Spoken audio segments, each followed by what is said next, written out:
नमस्कार और स्वागत है आपका आर्ट्स मास्टरी का एक और नई वीडियो में। यहाँ पर क्या चर्चा करने वाले हैं, इस वीडियो में क्या जानने वाले हैं। इस वीडियो में क्लास 12 के इतिहास के प्राचीन भारत के चैप्टर नंबर 2 के ऑब्जेक्टिव प्रश्न जो कि आपके बिहार बोर्ड में पूछे जाते हैं 1 नंबरीय प्रश्न, उनके बारे में हम यहाँ पर चर्चा करने वाले हैं और देखने वाले हैं कि पिछले 10 सालों में वो कौन से प्रश्न हैं जो आपके बिहार बोर्ड में पूछे गए हैं और उनकी संख्या का क्या रही हुई है पिछले 10 सालों में पूछे जाने की। अब तक हमने चैनल पे राजनीति शास्त्र का साथ ही साथ जियोग्राफी के भी ऑब्जेक्टिव प्रश्नों को अपलोड कर दिया है। अगर अभी तक आपने नहीं देखा है तो चैनल के प्लेलिस्ट में जाके आप उसको देख सकते हैं, जो कि आपके लिए पूर्ण रूप से ब्रह्मास्त्र है। अगर अभी नहीं देखेंगे तो फिर आने वाले समय में देखने की आवश्यकता पड़ेगी ही पड़ेगी, इसलिए अभी ही समय रहते हुए उन ऑब्जेक्टिव प्रश्नों को आप वीडियो देख लीजिए। यहां पर हम लोग चर्चा करने वाले हैं क्लास 12 के प्राचीन भारत के चैप्टर नंबर 2 यानी राजा, किसान और नगर। इनसे कितने प्रश्न पूछे गए हैं पिछले 10 सालों में, कैसे प्रश्न पूछे गए हैं, कौन कौन से वो प्रश्न हैं, उनके बारे में यहां पर चर्चा करने वाले हैं और उनका ऑप्शन यानी उनका आंसर क्या होने वाला है उनके बारे में भी जानने वाले हैं।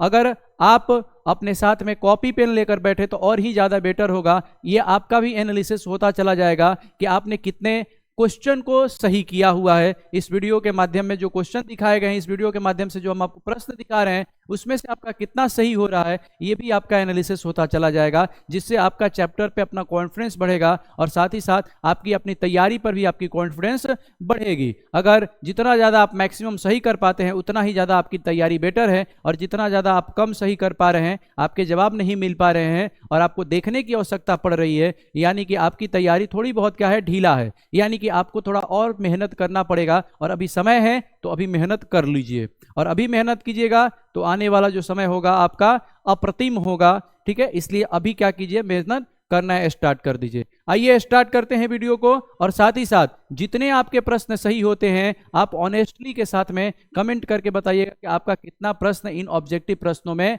सही हुआ है, कितने आपके सही आंसर आपने दिया हुआ है, कितने सही अटेम्प्ट लगाए हुए हैं आपने, उन प्रश्नों की संख्या भी कमेंट करके जरूर बताइएगा। एज यूजुअल जैसे ही हमारा क्लास स्टार्ट होता है तो आपके सामने एक मोटिवेशनल लाइन होती है। जैसे आज की मोटिवेशनल लाइन है स्वामी विवेकानंद के द्वारा कही गई कि विकल्प बहुत मिलेंगे मार्ग भटकाने के लिए, लेकिन संकल्प एक ही काफी है मंजिल तक जाने के लिए। विकल्प आपके पास बहुत सारे होंगे कि आप पढ़ाई छोड़कर आप आज ये कर लीजिए, वो कर लीजिए, ऐसे कर लीजिए, वैसे कर लीजिए, पढ़ाई तो कभी भी होता रहेगा।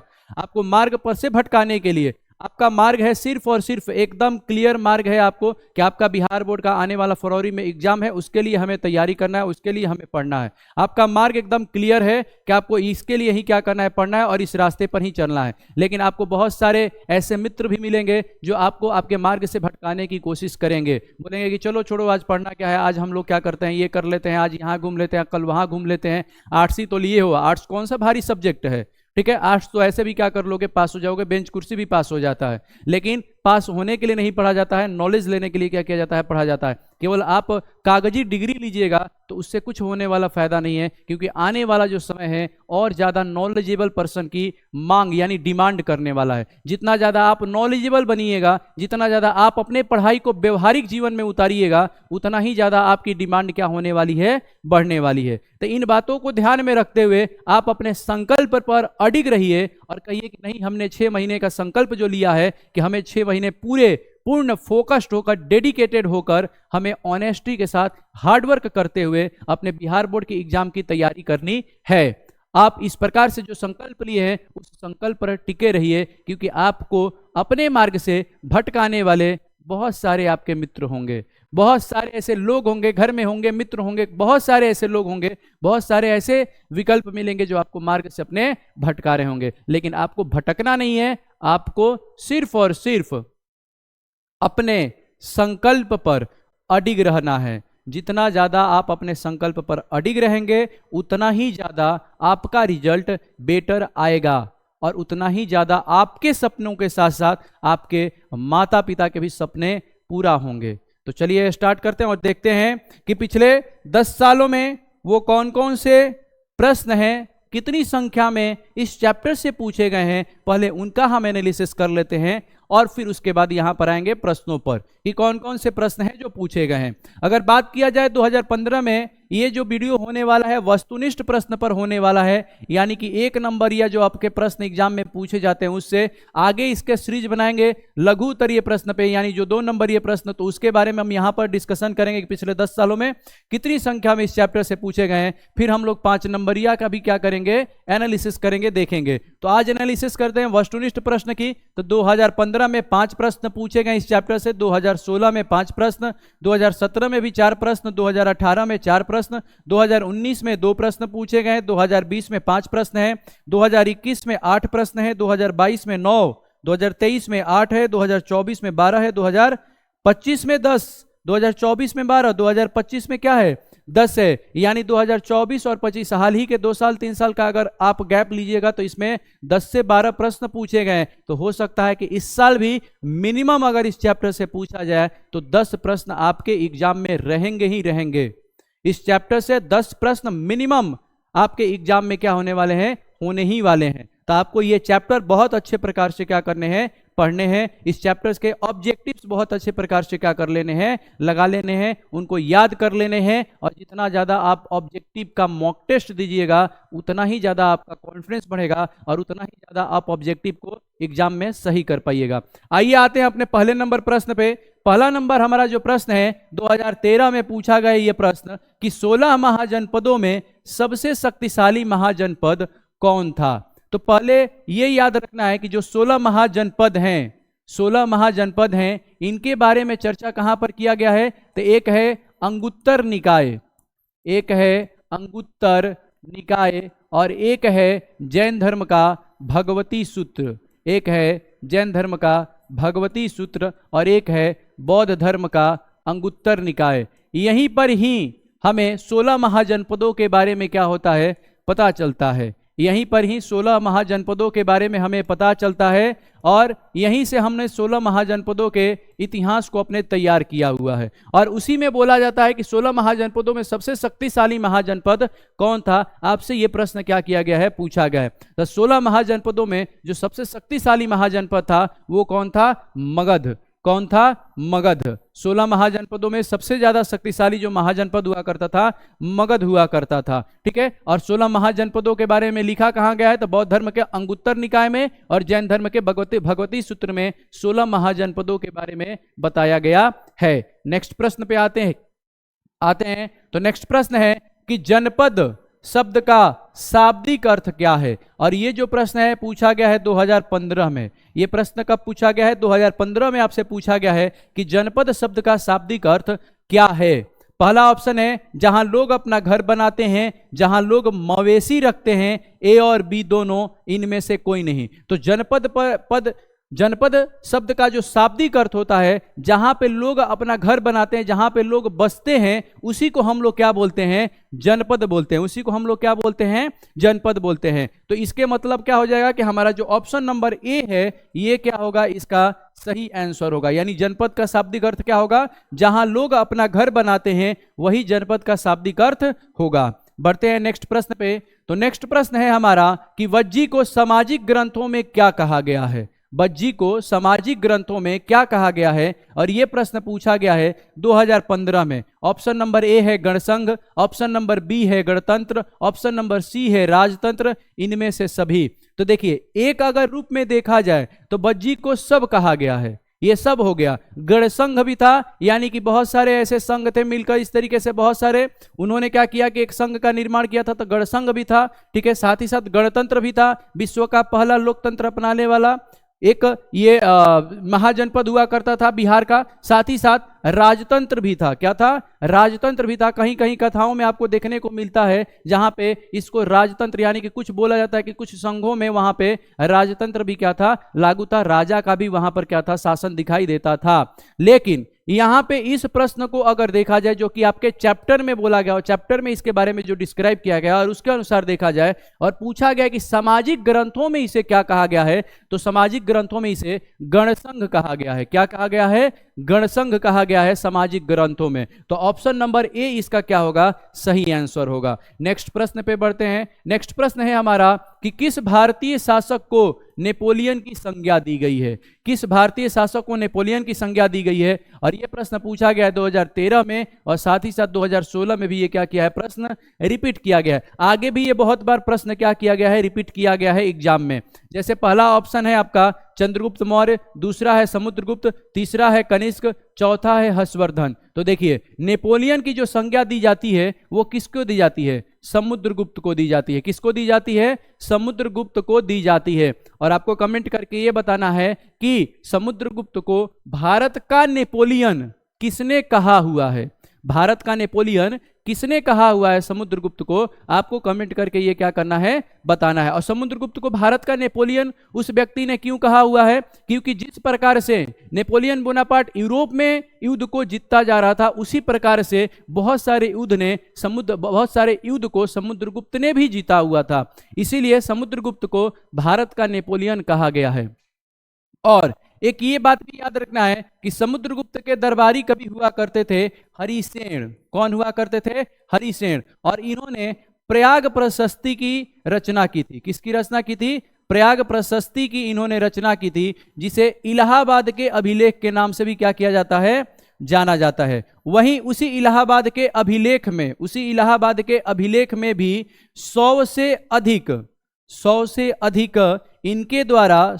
अधिक इनके द्वारा जीते गए युद्ध के बारे में वहां पर क्या की गई है, चर्चा की गई है। तो आपको यह भी याद रखना है। और ये लिखा किस में गया है, किस भाषा में लिखा गया है? संस्कृत भाषा में लिखा गया है। किस भाषा में? संस्कृत भाषा में लिखा गया है। तो क्वेश्चन नंबर 4 का ऑप्शन हो जाएगा बी, यानी भारतीय शासक यानी नेपोलियन की संज्ञा किसको दी गई है? समुद्रगुप्त को। इन्हीं के दरबारी कभी हुआ करते थे हरिसेन, जिन्होंने प्रयाग प्रशस्ति की रचना की थी। और प्रयाग प्रशस्ति को इलाहाबाद अभिलेख के नाम से जाना जाता है, जिसमें समुद्रगुप्त के द्वारा जीते गए 100 से अधिक युद्ध के बारे में क्या किया गया है, चर्चा किया गया है। साथ ही साथ ये किस में लिखा गया है? संस्कृत भाषा में लिखा गया है। बढ़ते हैं नेक्स्ट प्रश्न पे। नेक्स्ट प्रश्न है हमारा कि कनिष्क का राज्यारोहण कब किया गया था? कनिष्क का राज्यारोहण कब हुआ था? और यह प्रश्न पूछा गया है 2017 में। यह प्रश्न पूछा गया आपसे 2017 में। कनिष्क किस वंश के थे? आपको कमेंट करके यह बताना है कि कनिष्क किस वंश के थे। और साथ ही साथ अगर हम देखें कि राज्यारोहण कब हुआ था, तो कब हुआ था? 78 ईसा पूर्व में। कब हुआ था? 78 ईसा पूर्व में कनिष्क का राज्यारोहण किया गया था। नेक्स्ट प्रश्न पे हम बढ़ते हैं। नेक्स्ट प्रश्न है हमारा कि प्राचीन भारत में धर्म की शुरुआत किस शासक ने की थी? और यह प्रश्न पूछा गया 2016 में, और साथ ही साथ ये प्रश्न पूछा गया है 2018 में। यानी ऑप्शन नंबर ए है आपका चंद्रगुप्त मौर्य ने, ऑप्शन नंबर बी है चंद्रगुप्त द्वितीय ने, ऑप्शन नंबर सी है अशोक ने, ऑप्शन नंबर डी है कनिष्क ने। किसने धर्म की शुरुआत की हुई थी? तो आप जानते हैं कि अशोक 261 ईसा पूर्व में कलिंग का युद्ध जैसे ही युद्ध करते हैं, और युद्ध करने के बाद उनके मानसिक पटल पर एक ज्ञान का प्रकाश, ज्ञान की ज्योति जलती है, ऐसा इतिहासकारों द्वारा बताया जाता है। ज्ञान की जैसे ही ज्योति जलती है तो वो अहिंसा के मार्ग अपनाने पर क्या हो जाते हैं, आ जाते हैं। अहिंसा का मार्ग अपनाते हुए बौद्ध धर्म को अपनाते हैं, और बौद्ध धर्म में जितने सारे महात्मा बुद्ध के उपदेश हुआ करते थे, उन सभी उपदेशों को वो क्या करते हैं, अंकित कराना स्टार्ट करते हैं। और उन्हीं को वो प्रचार करने के लिए क्या होते हैं, अपने मंत्रियों को, अपने पुत्र और पुत्री को भी क्या करते हैं, अलग अलग जगहों पर भेजते हैं। तो यानी कि धर्म का जो शुरुआत अगर किसी ने किया हुआ था तो किसने किया था? अशोक ने। धर्म की शुरुआत किसने की हुई थी? अशोक ने की हुई थी। अब क्वेश्चन नंबर 6 का ऑप्शन नंबर क्या होगा? सी सही आंसर होगा। नेक्स्ट प्रश्न है हमारा कि गुप्त वंश के किस शासक को भारत का नेपोलियन कहा जाता है? और ये हमने पीछे भी ये प्रश्न बताया कि बार बार ये प्रश्न आपको क्या होगा, आने वाले मतलब आगे ये भी बहुत ज्यादा दिखाई देगा, क्योंकि बहुत ज्यादा ये प्रश्न क्या किया गया है, पूछा गया है, बहुत बार ये पूछा गया है प्रश्न। तो आपको ये प्रश्न याद कर लेना है कि भारत का नेपोलियन किसे कहा जाता है, भारत का नेपोलियन किसे कहा जाता है। और हमने आपसे ये जवाब पूछा हुआ है, आंसर पूछा है कि भारत का नेपोलियन समुद्रगुप्त को किसने कहा हुआ है, किसने कहा हुआ है, आपको ये कमेंट करके बताना है। तो भारत का नेपोलियन किसे कहा जाता है? समुद्रगुप्त को कहा जाता है। नेक्स्ट प्रश्न पे आते हैं। तो नेक्स्ट प्रश्न है कि मेगास्थनीज कौन था? यात्री था, व्यापारी था, राजदूत था या गुलाम था? और ये प्रश्न पूछा गया है 2018 में। तो आपको पता होगा कि मेगास्थनीज क्या था? राजदूत था। क्या था? राजदूत था। और किसका राजदूत था? किसका राजदूत था? सेलुकस निकेटर का। किसका राजदूत था? सेलुकस निकेटर का ये क्या हुआ करता था, राजदूत था, जो किसके दरबार में आया था, चंद्रगुप्त मौर्य के दरबार में आया था। किसके दरबार में आया था, चंद्रगुप्त मौर्य के दरबार में आया था। और मेगास्थनीज के ही द्वारा एक पुस्तक की रचना की गई है, और वो कौन सी पुस्तक है, इंडिका नामक पुस्तक की रचना की गई है मेगास्थनीज के ही द्वारा। तो ये सब बातें आपको याद रखना है, क्योंकि ये भी आपके ऑब्जेक्टिव प्रश्नों में पूछा गया है। बढ़ते हैं नेक्स्ट प्रश्न पे। तो नेक्स्ट प्रश्न है कि गुप्त काल में कौन चीनी यात्री भारत आया था। ऑप्शन नंबर ए है एत्सिंग, ऑप्शन नंबर बी है फाहियान, ऑप्शन नंबर सी है हेनसांग, ऑप्शन नंबर डी है इनमें से कोई नहीं। तो गुप्त काल में चीनी यात्री कौन आया था भारत, फाहियान आया था। कौन आया था, फाहियान आया था, गुप्त काल में भारत में आया था। किसके शासन काल में आया था, आपको ये कमेंट करके क्या करना है, बताना है। हम यहां पर जो भी प्रश्न आपको दिखा रहे होते हैं उसका तो आंसर यहां पर दे ही रहे हैं, लेकिन जो प्रश्न आपसे हम पूछ रहे हैं, आप चैप्टर में पढ़े हुए हैं, आप उसका ऑनेस्टली से कमेंट करके बताइए। इससे आपका कॉन्फिडेंस क्या होगा, बूस्ट होगा। और आपको अगर पता नहीं है तो आप अपने से इसे खोजिए, और जब खोजिएगा तो खोजने के बाद आपको बहुत सारे क्या होते हैं, इससे रिलेटेड तथ्य पता चलते हैं, जिससे आपका जो नॉलेज होता है और क्या होता है, बढ़ता है। बढ़ते हैं नेक्स्ट प्रश्न पे। तो नेक्स्ट प्रश्न है हमारा कि अर्थशास्त्र के लेखक कौन है। अर्थशास्त्र के लेखक कौन है, ऑप्शन नंबर सी यानी कौटिल्य है अर्थशास्त्र के लेखक। और ये प्रश्न पूछा गया है 2015 में, 2016 में और 2020 में भी पूछा गया है, और ये आगे भी बहुत बार रिपीट होगा, और अभी इस साल भी हो सकता है कि ये रिपीट हो सकता है कि अर्थशास्त्र के लेखक कौन है। और आप लोग को पता है कि रामायण जो लिखा गया है वाल्मीकि के द्वारा, यानी इनके द्वारा क्या लिखा गया है, रामायण लिखा गया है, ठीक है। और इनके द्वारा मनुस्मृति की रचना की गई है, मनुस्मृति की रचना की गई है। और वेद व्यास के द्वारा क्या लिखा गया है, महाभारत की रचना की गई है। किसकी रचना की गई है, महाभारत की। और अर्थशास्त्र की रचना किसने किया हुआ था, कौटिल्य। और कौटिल्य किसके प्रधानमंत्री हुआ करते थे, चंद्रगुप्त मौर्य के। किसके प्रधानमंत्री हुआ करते थे, चंद्रगुप्त मौर्य के ये प्रधानमंत्री हुआ करते थे। बढ़ते हैं नेक्स्ट प्रश्न पे। नेक्स्ट प्रश्न है हमारा कि प्रयाग प्रशस्ति की रचना किसने की थी। और ये प्रश्न देखिए कितना बार पूछा जा चुका है, 2013 में, 2015 में, 2016 में, 2017 में, 2020 में। आने वाले में एग्जाम में भी ये रिपीट होगा, यानी इस एग्जाम में भी ये रिपीट हो सकता है। इसलिए ये याद रखना है कि प्रयाग प्रशस्ति की रचना किसने किया हुआ था, समुद्रगुप्त के दरबारी कवि हुआ करते थे हरिसेन। कौन हुआ करते थे, हरिसेन। यानी कि ऑप्शन नंबर सी इसका सही जवाब होगा। और हरिसेन किसके दरबारी कवि हुआ करते थे, समुद्रगुप्त के। किसके, समुद्रगुप्त के ये दरबारी कवि हुआ करते थे हरिसेन। और इन्होंने ही रचना की थी प्रयाग प्रशस्ति की। और प्रयाग प्रशस्ति को इलाहाबाद अभिलेख के नाम से भी क्या किया जाता है, जाना जाता है। इलाहाबाद अभिलेख के भी नाम से इसे जाना जाता है। इतनी बातें आप लोग को याद रखना है कि इलाहाबाद अभिलेख के नाम से भी क्या किया जाता है, इसे जाना जाता है। कौटिल्य की रचना क्या है, कौटिल्य ने किसकी रचना की हुई है, अर्थशास्त्र की।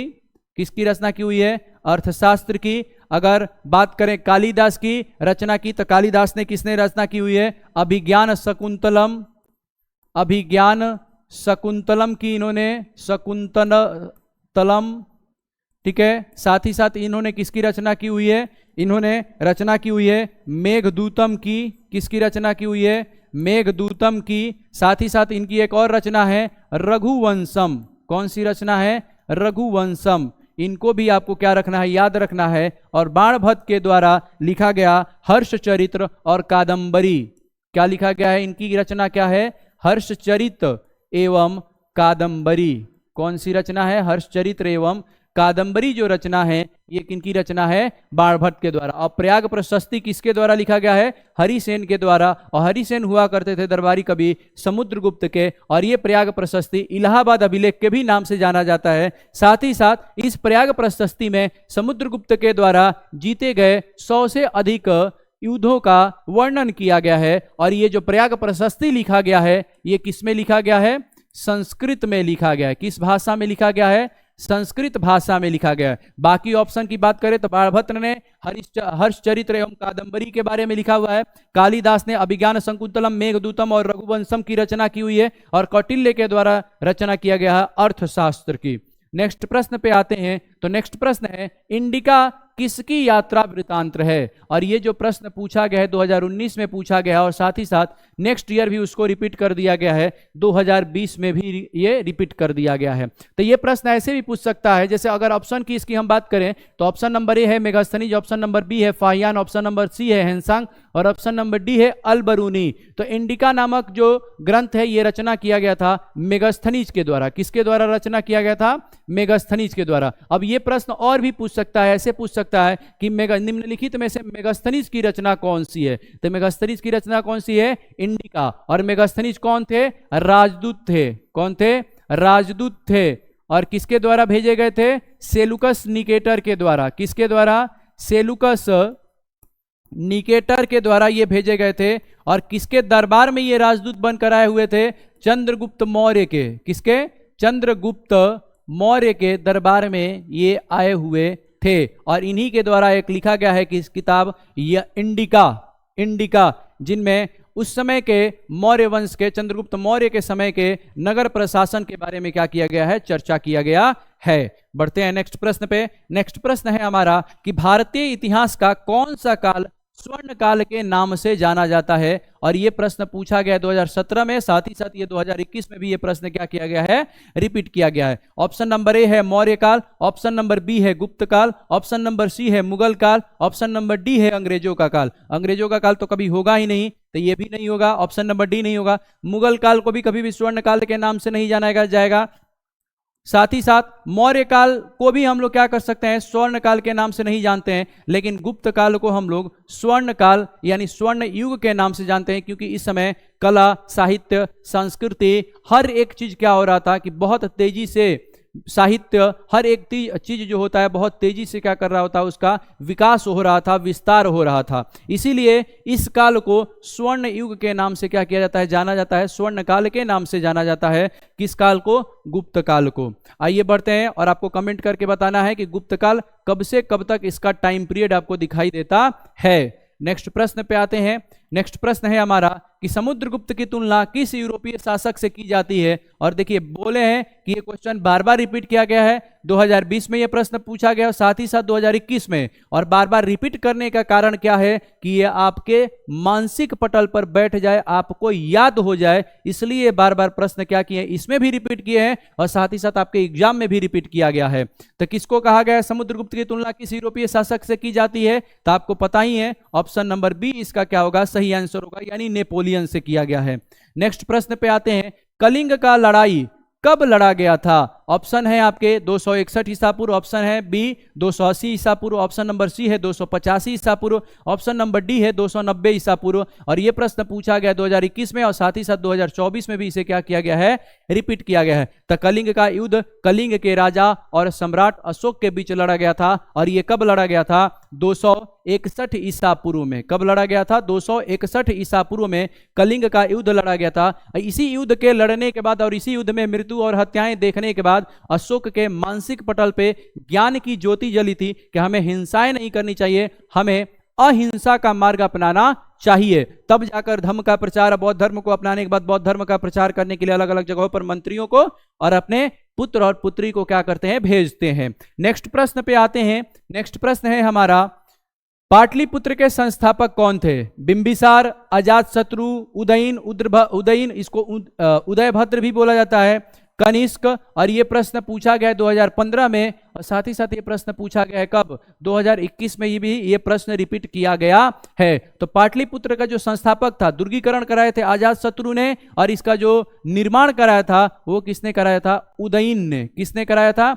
उदयन ने, जिसे उदयभद्र के भी नाम से जाना जाता है। नेक्स्ट प्रश्न पे आते हैं। तो नेक्स्ट प्रश्न है हमारा कि मुद्रा राक्षस किसकी रचना थी? और ये प्रश्न पूछा गया है आपसे 2021 में और ये प्रश्न पूछा गया है 2024 में भी। कौटिल्य की जो रचना है हमें पता है, कौटिल्य के द्वारा कौन सी लिखा गया है? कौन सी रचना है इनकी? अर्थशास्त्र। ठीक है, मान लीजिए जैसे आपको क्या होगा कि मान लीजिए मुद्रा राक्षस आपको पता नहीं है कि किसकी रचना है, लेकिन ऑप्शन में दिए गए हैं कौटिल्य, मेगास्थनीज, इनका, और इनमें से कोई नहीं, ये तो होगा ही नहीं, तो ये भी गलत है। इन मेगास्थनीज इनकी रचना आपकी याद है लेकिन और बाकी की रचना याद नहीं है, तो आप क्या कर सकते हैं? क्वेश्चन को यहाँ पे इलिमिनेट कर सकते हैं कि किसकी किसकी रचना याद है। जैसे कौटिल्य ने लिखा अर्थशास्त्र। मेगास्थनीज के द्वारा लिखा गया कौन सा पुस्तक? इंडिका। कौन सा पुस्तक? इंडिका। यानी कि जो मुद्रा राक्षस है वो किसकी रचना हो जाएगी? विशाखदत्त की रचना हो जाएगी। किसकी रचना हो जाएगी? विशाखदत्त की। आपको एलिमिनेटिंग मेथड भी क्या करना है? सीखना पड़ेगा। और एलिमिनेटिंग मेथड क्या है कि आपको चारों ऑप्शन के बारे में, जिस प्रश्न के आप आंसर नहीं जान पाइएगा कि इसका कौन सा ऑप्शन होगा, तो उसमें से ये देखिएगा कि आप कितने ऑप्शन के बारे में जानते हैं। पहले जिन जिन ऑप्शन को जानते होंगे उनको पहले क्लेरिफाई करके उनको क्या कर देना है? साइड कर देना है। बाकी के जो ऑप्शन बचेंगे उन ऑप्शन में से जो अगर दो बचते हैं तो दो में से कोई एक क्या होगा तो थोड़ा सा और दिमाग पे जोर डालिएगा, आपका निकल जाएगा। 50-50 का रेशियो होगा और उसके बाद निकल जाएगा। तो एलिमिनेटिंग मेथड के माध्यम से भी ऑब्जेक्टिव प्रश्न सही किए जाते हैं। नेक्स्ट प्रश्न पे आते हैं। नेक्स्ट प्रश्न है कि पाटलिपुत्र नगर की स्थापना किस नदी के संगम पर की गई थी? और यह प्रश्न पूछा गया है 2021 में। यानी पाटलिपुत्र जो नगर है, सबसे पहले यह याद रखना है ये किसके द्वारा स्थापना किया गया था? उदयन, जिसे किसको क्या बोला जाता है? उदयभद्र भी बोला जाता है। इन्हें किस नाम से जाना जाता है? उदयभद्र के नाम से भी जाना जाता है। इन्होंने ही पाटलिपुत्र नगर की स्थापना की थी। तो यहां पे पूछा जा रहा है किस नदी के संगम पर किया गया था? ऑप्शन नंबर ए है गंगा यमुना सरस्वती, नहीं होगा। यमुना और सरस्वती है ही नहीं हमारे पास। सोन, फल्गु और गंगा, ये भी नहीं होगा, ये फल्गु है ही नहीं पटना नदी के किनारे। पुनपुन, गंडक और फल्गु, ये फिर यहां पर आ गया तो ये भी नहीं होगा। और ऑप्शन नंबर डी है गंगा, सोन और पुनपुन, यानी कि ऑप्शन नंबर डी आपका सही जवाब होगा। यानी पाटलिपुत्र नगर की जो स्थापना है वो किस नदी के संगम पर किया गया है? गंगा, सोन और पुनपुन नदी के तट पर किया गया है। आपको ये बातें याद रखनी है। बढ़ते हैं अपने नेक्स्ट प्रश्न पे। नेक्स्ट प्रश्न है हमारा, राजतरंगिणी के लेखक कौन थे? और ये प्रश्न पूछा गया है 2022 में। ये कब पूछा गया है? 2022 में। ठीक है, तो अब देखिए यहां पर आपको ऑप्शन दिखाई दे रहे हैं, जैसे कौटिल्य है, पारणी है, विशाखदत्त है, कलहड़ है। तो आप यहां से दो आप क्या करते हैं? जानते हैं। अर्थशास्त्र लिखा गया है कौटिल्य के द्वारा। इनकी रचना कौन सी है? अर्थशास्त्र है। ठीक है, अर्थशास्त्र। विशाखदत्त के द्वारा लिखा गया है मुद्रा राक्षस। क्या लिखा गया है? मुद्रा राक्षस विशाखदत्त के द्वारा लिखा गया है। यानी कि ऑप्शन नंबर ए और ऑप्शन नंबर सी क्या होगा? नहीं होगा। ऑप्शन नंबर ए और ऑप्शन नंबर सी क्या होगा? नहीं होगा। तो ऑप्शन हमारे पास कितने बच गए? दो, ऑप्शन बी और ऑप्शन डी। तो देखिए जो राजतरंगिणी है और जो ये पारणी है, इनके द्वारा किसके बारे में चर्चा किया गया है? अष्टाध्यायी नामक ग्रंथ की रचना की गई है। अष्टाध्यायी, ठीक है, इस नामक ग्रंथ की रचना की गई है। तो ऑप्शन नंबर बी भी क्या होगा? नहीं होगा। तो ये राजतरंगिणी किसके द्वारा लिखा गया है?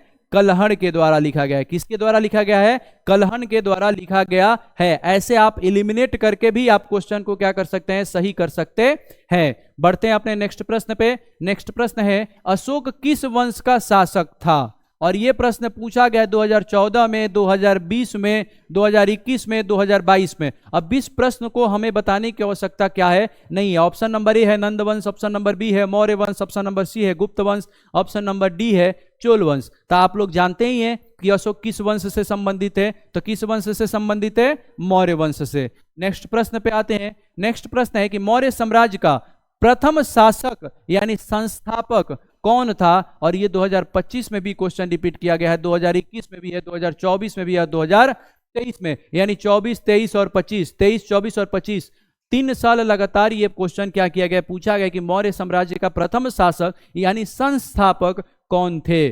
कौन थे? तो आपको पता है बिंदुसार होंगे नहीं, अशोक क्या होंगे? होंगे नहीं। महेंद्र क्या होंगे? ये अशोक के क्या थे? पुत्र थे, तो ये होंगे नहीं। बिंदुसार होंगे नहीं, अशोक होंगे नहीं, महेंद्र इनके पुत्र थे, ये तो होंगे नहीं। तो आपका कौन सा हो जाएगा? कौन सा हो जाएगा? चंद्रगुप्त मौर्य। कौन हो जाएगा? चंद्रगुप्त मौर्य। अब इतना इजी प्रश्न भी आपको क्या होना चाहिए? बिल्कुल भी इन पे डाउट नहीं होना चाहिए और 100% कॉन्फिडेंस के साथ इनका जवाब आपके आने चाहिए। तभी जाकर आप मानिए कि एग्जाम की तैयारी, अगर ये भी नहीं आप बता पा रहे हैं, यानी एग्जाम आपका लो लेवल का आपकी तैयारी और आपको बहुत ज्यादा मेहनत करने की आवश्यकता है। या तो आप सोच रहे हैं कि आसपास वाले जो होंगे इधर उधर ताक झाक करके हमें लिखना है, या फिर उसमें गाना या कुछ भी भोजपुरी सॉन्ग या कुछ भी आप उसमें मेंशन करके क्या करने वाले हैं? आने वाले हैं। अगर अभी तक आपको ये भी नहीं पता है तो यानी कि आपको पढ़ने की आवश्यकता है। आप वहां पे पढ़ने पे ध्यान दीजिएगा, लिखने पे ये क्या बोलते हैं, ये पे कि आसपास देखेंगे, ताकझाक करेंगे और उससे लिखेंगे, इस पे बिल्कुल भी आप मत जाइए। अंगुत्तर निकाय के अनुसार महाजनपद की संख्या कितनी थी? और यह प्रश्न पूछा गया 2020 में। और अंगुत्तर निकाय कौन सा धर्म का ग्रंथ है? बौद्ध धर्म का। किस धर्म का? बौद्ध धर्म का ये क्या है? धर्म ग्रंथ है। ठीक है, अंगुत्तर निकाय। और एक और निकाय से हमें पता चलता है महाजनपदों की संख्या के बारे में, और वो कौन सा है? भगवती सूत्र। कौन सा है? भगवती सूत्र। और भगवती सूत्र किसकी रचना, कौन से धर्म से संबंधित है? जैन धर्म से। किस धर्म से संबंधित है? जैन धर्म से। दोनों में ही महाजनपदों की संख्या के बारे में क्या किया गया है? बताया गया है। दोनों ही धर्म ग्रंथों से हमें पता चलता है महाजनपदों की संख्या से। और यहाँ पे ऑप्शन नंबर ए 8 नहीं होगा, ऑप्शन नंबर सी 32 नहीं होगा, 34 नहीं होगा, यानी ऑप्शन नंबर बी इसका क्या होगा? सही आंसर होगा, यानी 16 महाजनपद। ये भी आपको याद होने चाहिए। नहीं याद है तो आपकी लो लेवल की तैयारी है, आपको याद, परीक्षा की तैयारी और ज्यादा बड़े मेहनत से करनी पड़ेगी, बड़े मेहनत से करनी पड़ेगी। मगध साम्राज्य की स्थापना किसने की हुई थी? मगध साम्राज्य की स्थापना किसने की हुई थी? और यह प्रश्न पूछा गया है 2022 में। ऑप्शन नंबर ए है बिंबिसार, ऑप्शन नंबर बी है अजातशत्रु, ऑप्शन नंबर सी है उदयन, ऑप्शन नंबर डी है नागदशक। नागदशक होंगे नहीं, उदयन होंगे नहीं, अजातशत्रु होंगे नहीं, तो यानी ऑप्शन नंबर क्या होगा? ए, बिंबिसार ने मगध साम्राज्य की स्थापना की हुई थी।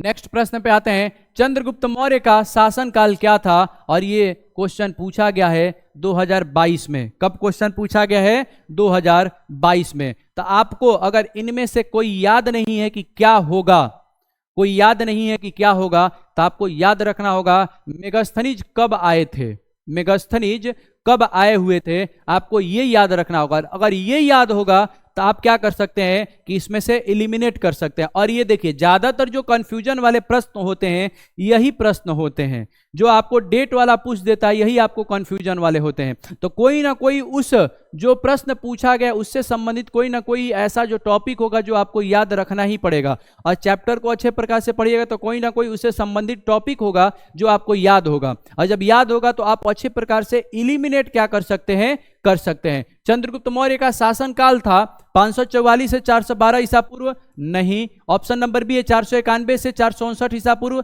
नहीं। ऑप्शन नंबर सी है 344 से 323 ईसा पूर्व, नहीं। 323 ईसा पूर्व से 298 ईसा पूर्व आपको चंद्रगुप्त मौर्य का शासनकाल दिखाई देता है। चंद्रगुप्त मौर्य का शासनकाल दिखाई देता है। कब से कब तक दिखाई देता है? 323 से 298 ईसा पूर्व। आपको वो भी याद रखना है। कौन सा याद रखना है? सेलुकस निकेटर और चंद्रगुप्त मौर्य के बीच जो युद्ध हुआ है, उस युद्ध भी अगर याद रहेगा आपको, और कब हुआ है आपको ये कमेंट करके बताना है, इससे ये पता चलेगा हमें भी कि आपको याद है कि नहीं है।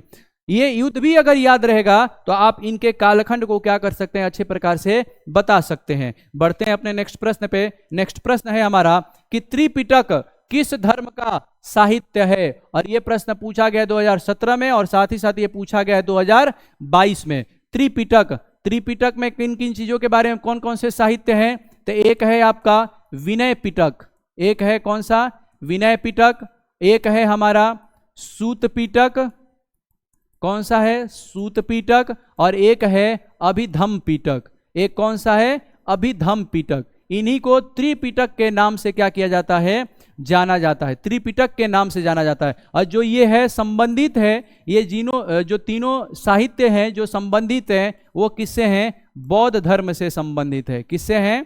बौद्ध धर्म से संबंधित हैं। तो यहां पर आपके ऑप्शन नंबर ए है ब्राह्मण धर्म, नहीं। ऑप्शन नंबर बी है बौद्ध धर्म, यानी हाँ। और त्रिरत्न होगा, अगर पूछ देगा त्रिरत्न किस धर्म से संबंधित है, तो जैन धर्म से संबंधित है। आगे आते हैं नेक्स्ट प्रश्न पे। विक्रमादित्य की उपाधि किस सम्राट ने ग्रहण की हुई थी? और ये जो प्रश्न पूछा गया है 2022 में पूछा गया है। कब प्रश्न पूछा गया है? 2022 में पूछा गया है कि विक्रमादित्य की उपाधि किस सम्राट ने ग्रहण की हुई थी? चंद्रगुप्त वन, ऑप्शन नंबर 1 है Chandragupta one, option number B है चंद्रगुप्त दू, ऑप्शन नंबर सी है समुद्रगुप्त, ऑप्शन नंबर डी है स्कंदगुप्त। तो इसका जो सही आंसर होगा वो कौन होगा? ऑप्शन नंबर बी, यानी चंद्रगुप्त द्वितीय को विक्रमादित्य की उपाधि क्या की जाती है? दी जाती है। नेक्स्ट प्रश्न पे आते हैं। नेक्स्ट प्रश्न है हमारा, मौर्य काल का प्रसिद्ध यूनानी यात्री कौन था? मौर्य काल का प्रसिद्ध यूनानी यात्री कौन था? रॉबर्ट सिवेल, नहीं। मेगास्थनीज, हाँ मेगास्थनीज। और ये किसके शासनकाल में आए थे? चंद्रगुप्त मौर्य के। किसके शासनकाल में आए थे? चंद्रगुप्त मौर्य के। किसके राजदूत थे? किसके राजदूत थे? सेलुकस निकेटर के। किसके राजदूत थे? सेलुकस निकेटर के ये राजदूत थे। और इनकी एक रचना है बहुत ज्यादा विख्यात, वो कौन सी रचना है? इंडिका नामक इन्होंने पुस्तक की रचना की हुई थी। ये बातें आपको याद रखनी है। बढ़ते हैं नेक्स्ट प्रश्न पे। नेक्स्ट प्रश्न है अशोक का संबंध किस वंश से है? अब ये प्रश्न भी आपसे नहीं लगेगा तो फिर क्या होगा? आपकी तैयारी बहुत लो लेवल की है और ये प्रश्न पूछा गया 2023 में। अशोक का संबंध शुंग वंश नहीं, नंद वंश नहीं, गुप्त वंश नहीं, किससे है? मौर्य वंश से है। बढ़ते हैं अपने नेक्स्ट प्रश्न पे। नेक्स्ट प्रश्न है मेगास्थनीज भारत में किसके दरबार में आया था? तो बार बार ये क्वेश्चन आपसे आपके सामने अलग अलग रूपों में दिखाई दे रहा है और ये प्रश्न 2023 में पूछा गया है। यही प्रश्न बार बार अलग अलग रूपों में आपको दिखाई दे रहा है। याद हो गया होगा अब तक आपसे कि ये किसके दरबार में आए थे? चंद्रगुप्त मौर्य के दरबार में आए थे। नेक्स्ट प्रश्न है कि प्रयाग प्रशस्ति का संबंध किस गुप्त शासक से है? और यह प्रश्न पूछा गया है 2023 में। कब पूछा गया है? 2023 में। चंद्रगुप्त वंश से ऑप्शन नंबर ए है, ऑप्शन नंबर बी है समुद्रगुप्त, ऑप्शन नंबर सी है स्कंदगुप्त और ऑप्शन नंबर डी है चंद्रगुप्त विक्रमादित्य यानी चंद्रगुप्त द्वितीय। तो ये होंगे नहीं, स्कंदगुप्त होंगे नहीं, चंद्रगुप्त वन होंगे नहीं। तो किससे संबंधित है प्रयाग प्रशस्ति? समुद्रगुप्त से। और ये रचना किसके द्वारा किया गया है? हरिसेन के द्वारा। और प्रयाग प्रशस्ति को और किस नाम से जाना जाता है? इलाहाबाद अभिलेख के नाम से जाना जाता है। इलाहाबाद अभिलेख के नाम से इसे जाना जाता है। इलाहाबाद अभिलेख के नाम से जाना जाता है। और इसमें मेंशन क्या किया गया है? समुद्रगुप्त के द्वारा जीते गए 100 से अधिक युद्धों के बारे में यहाँ पे चर्चा किया गया है और समुद्रगुप्त के शासन प्रशासन के बारे में यहाँ पे बताया गया है। और ये जो प्रयाग प्रशस्ति है किस भाषा में लिखा गया है? संस्कृत भाषा में लिखा गया है। किस भाषा में? संस्कृत भाषा में लिखा गया है। बढ़ते हैं नेक्स्ट प्रश्न पे। नेक्स्ट प्रश्न नहीं है, अब इतना ही प्रश्न जो है आपको इस वीडियो में दिखाई देंगे और इससे आगे वाले जो आने वाले प्रश्न हैं इसका पार्ट 2 हम बनाएंगे, उसमें क्या होंगे आपको दिखाई देंगे। अभी तक जितने प्रश्नों की हमने चर्चा की हुई है उतने प्रश्नों में से आपका कितना प्रश्न ऑनेस्टली सही हुआ है आपको ये कमेंट करके बताना है। और जितना ज्यादा आप मैक्सिमम सही किए हुए हैं तो आपको ये समझना है इससे कि हमारी तैयारी एकदम बेटर तरीके से हो रही है और हमारी तैयारी एकदम सही मार्ग पे है।